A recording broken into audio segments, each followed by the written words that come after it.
The Lord be with you. And also with you. A reading from the Holy Gospel according to Matthew. Glory to you, O Lord.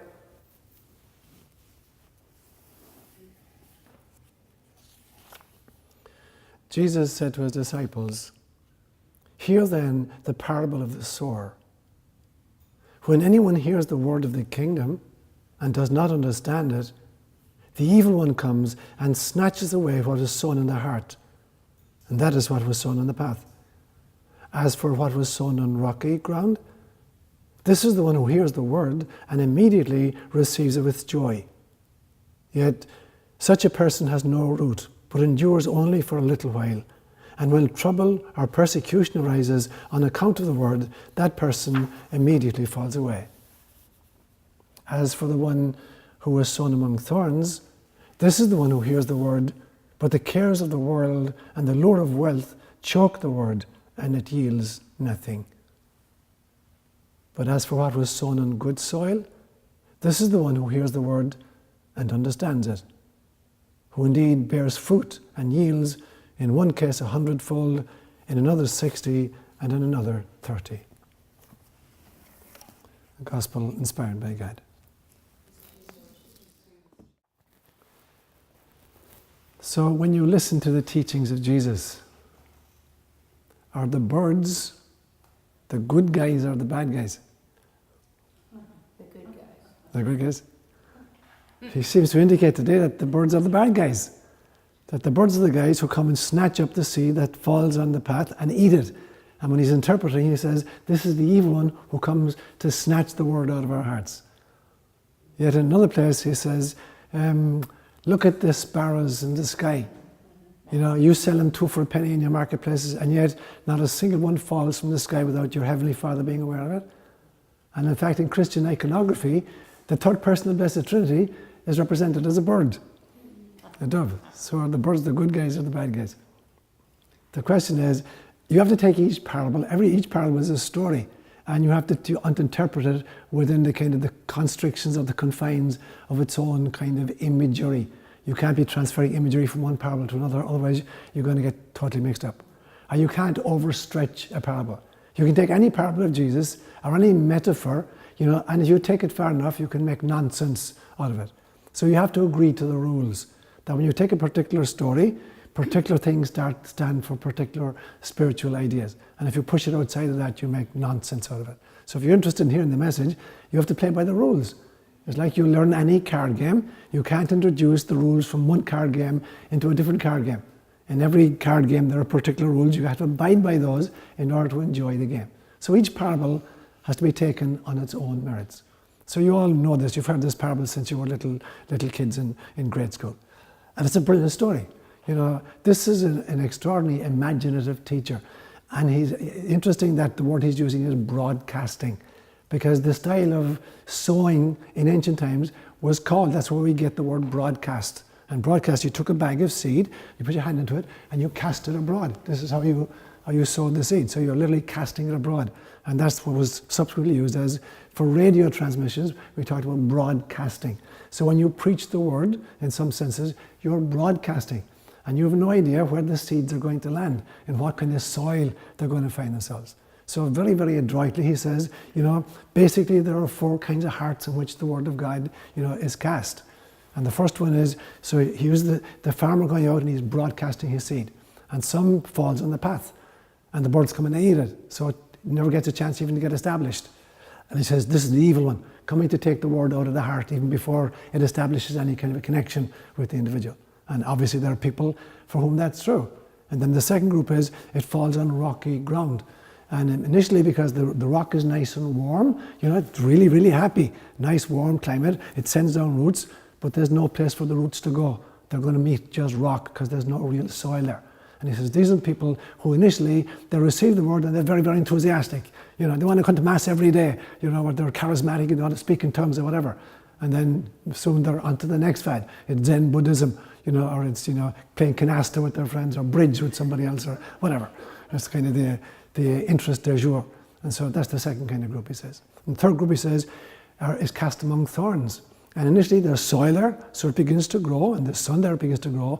But finally, there's competition for the resources, and the weeds are much stronger. The thorns are much stronger.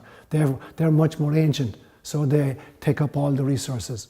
And Christ says these are the people who initially they're enthusiastic about it, but finally the cares of life choke out their interest in spirituality, and they die off. And then finally he says people, that the seed falls on good soil and it yields a harvest. In some cases 30-fold, in some cases 60-fold, in some cases 100-fold. So even with those who understand the message, we're going to bear fruit very, very differently depending where we're established. And so the parables always fascinate me because in this same chapter, Matthew chapter 13, he's interrogated on 2 different occasions within the same chapter, and they ask him, why are you speaking in these ridiculous stories? Why don't you just talk plainly to us? Talk theology or philosophy or science, but always with this kind of this mishugas, these stories and parables. And he gives ostensibly 2 different reasons. The first time he's asked, he says, I speak in parables, so that seeing you may see, but not understand, hearing you may hear, but not comprehend.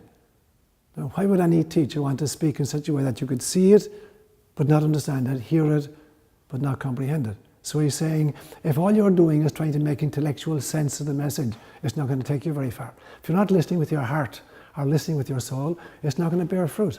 And so I'm doing this because I'm interested in weeding out those who are really interested in their spirituality and those who are just there out of intellectual curiosity or trying to solve a puzzle. The second time in the same chapter he's asked, why do you continue to speak in parables? And he said, the second time he said, I speak in parables so that I may reveal things which have been hidden since the foundation of the world. So it seems to indicate that the really deepest truths, they can't be dealt with in scientific language or philosophical parlance or theological treatises. They can only be dealt with in some kind of an artistic format. You can tell a story about it, you can kind of make up proverbs about it, you can dance it, you can sing about it, you can draw pictures of it, you can sculpt it, but you can't deal with it intellectually. You have to go into the right brain in order to be able to kind of deal with this kind of stuff. Some kind of an artistic response to it. And that's what he's asking from his audience, to get just out of the mindset of logic and rationality, which is not to abandon it, it's to transcend it. And transcend is kind of epigenetic. It means to take with you your rational mind, but to go beyond the rational mind as well. And that's really where the depth of these parables lie. And so it's interesting to me that, Christ is saying in some senses what quantum mechanics will say 2,000 years later, that it is the witnessing consciousness that unpacks, or causes nature to reveal particular aspects of itself. There's a well-known effect in quantum mechanics. It's called the observer effect, that it is the witnessing consciousness that collapses the probability wave down to the specific outcome. And I've used an example many, many, many times with you, including last Sunday, of this famous statement by Brian Swim, an American cosmologist, who said 1 billion years ago there was no color on planet Earth. Because 1 billion years ago, the eye had not yet been invented. The eye was invented just 545 million years ago by a little creature called a trilobite. So before that, there was no eye. So there was nothing that could infer color from the electromagnetic spectrum. And in the absence of a particular kind of witnessing consciousness, nature is not free to reveal aspects of itself. There's lots of stuff still locked up in nature to which we have not yet got access. Electricity existed since the beginning of time, but it was only about 100 years ago we figured out what it was. There are lots of stuff locked up in nature right now, and we still don't understand what it is. And it is not intellect that's going to take us there. It's not science that's going to take us there. It's a deep, deep, deep mystical spirituality that's going to unlock the mysteries of the universe for us. And this is what Christ is saying. And so the mindset that hears the word of God, is a mindset that's, very, very shallow with no roots, or it's a mindset that's choked by the cares of the world, or it's a mindset that other things take it away from us immediately, or it's a mindset that bears fruit. But even among the mindsets that bear fruit, we're all situated someplace on the developmental scale spiritually. So some of us are going to yield 30%, some 60%, and some 100%. And so it is the heart and the soul that's unpacking the message that determines just how effective it's going to be for the individual, for the culture, and for the species.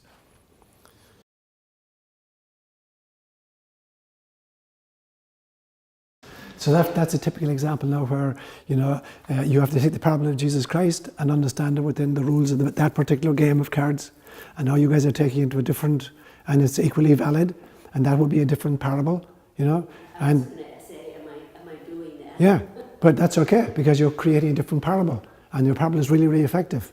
But within that parable then, you're absolutely right, it's not the harvest and not the kind of the fruit it produces, but the extraordinary ability of life to flourish in the most difficult of circumstances. So you see that, for instance, my favourite example is to watch kids in refugee camps. Tens of thousands of people packed into these extraordinary areas, with no sanitation, very, very little food, whatever, and the kids are playing football. They take a bunch of paper, wrap it up into a ball, and kick it around. So the kids have extraordinary ability. So that would be a different parable, equally important.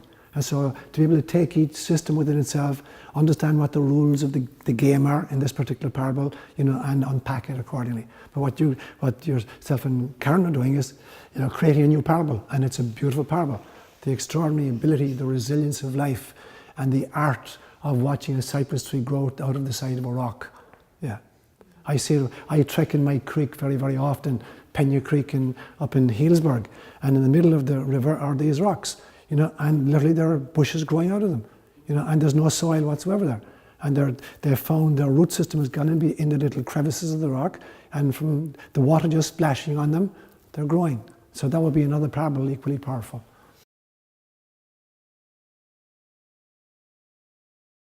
There's a scientific answer to that. It does not make noise. It does not make noise. In the forest that falls, does it make a noise? Is that the question? It's a similar question. It's the witnessing consciousness. So in actual fact, there's a scientific answer to that question. If a tree falls in the forest, the human ear can only hear particular cycles per second.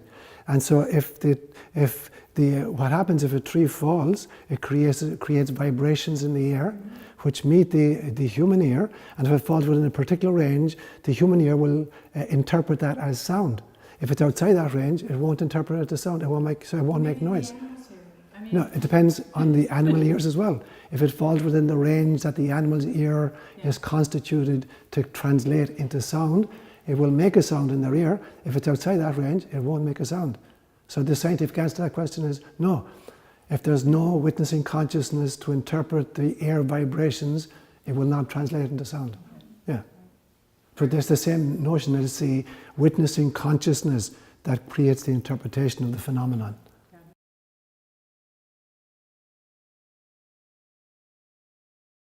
And the object of the exercise, obviously, is to try to have them talk to each other. Yes. So there's a big muscle that connects the two, called the corpus callosum. And, I want you to cut this piece out of the tape, David. Because this part I'm going to say now. Because in women, the corpus callosum is thicker than in men, literally. So there's much more dialogue going on in the female brain between the left brain and the right brain than is in the male brain. And I want you to excise that piece from the tape. But it's true, they have to talk to each other. For some people, there's much more actually conversation going on between the two hemispheres. And so they have a much more kind of a holistic viewpoint of life. Other people are kind of stuck very narrowly in one part and they can't access the other part.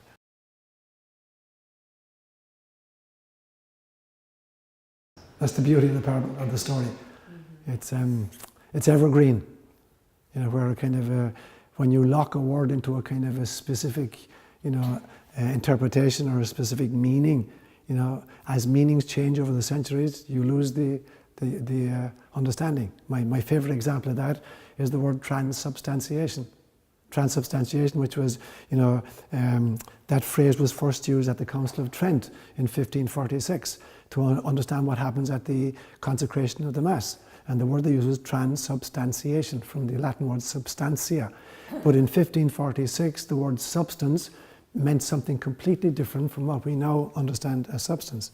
In 2016, we think of substance as the kind of chemical composition or the physical kind of makeup of a piece of bread or a microphone or whatever. In 1546, that is not the meaning of substance. 1546, substance means what we now mean by essence. And so what they were saying was the essence of this, of bread, it changed symbolically, during the Eucharist. And now what's happening is we seem to be indicating that if you were to do a chemical analysis of a host after the consecration, it would contain, a kidney, or a big toe of Jesus Christ. So they tried changing the word a few times. They tried trans-essentialization or trans-signification, but they never took on. So we're now stuck with a 1546 word that got locked into a definition, scientific definition, that is absolutely 180 degrees out from what it means right now. And that's the beautiful parable. When you speak in story form, the story is evergreen. Every generation and every person, and even the same person at various stages of their lives, as Helen is saying, can go back to the same story and see a new aspect to it, or a new kind of application of it. And that's precisely why Christ says, I speak in parables for these reasons.